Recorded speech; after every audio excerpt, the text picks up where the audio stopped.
গীতায় লেখা আছে, যদি আপনার বারবার বোঝানোর পরেও কেউ যদি আপনাকে না বোঝার চেষ্টা করে, উল্টে আপনাকে নিয়ে খারাপ কথা বলে, তাহলে তাকে তার মতো ছেড়ে দিন।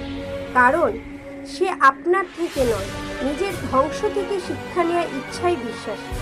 ভগবান শ্রীকৃষ্ণ বলে যে আমার লক্ষ্যবার বোঝানোর পরেও দুর্যোধন বুঝল না, তাই তাকে ছেড়ে দিল তার মতো করে। ফলাফল মহাভারতের যুদ্ধ এবং দুর্যোধনের পরাজয়। তার নিজের বিনাশের কারণ হলো তার এই কথা না শোনা মনোভাব। তাই আপনি যদি কাউকে কিছু বোঝাতে চান, একবার বোঝান, দুবার বোঝান। যখন অনেকবার বোঝানোর পর সে বুঝছে না বা বোঝার চেষ্টা করছে না, তাকে তার অবস্থায় ছেড়ে দিন। আপনি আপনার কর্তব্য করছেন, বাকিটা তার ভাগ্যে যা লেখা আছে সেটাই হবে। রাধে রাধে, হরে কৃষ্ণ।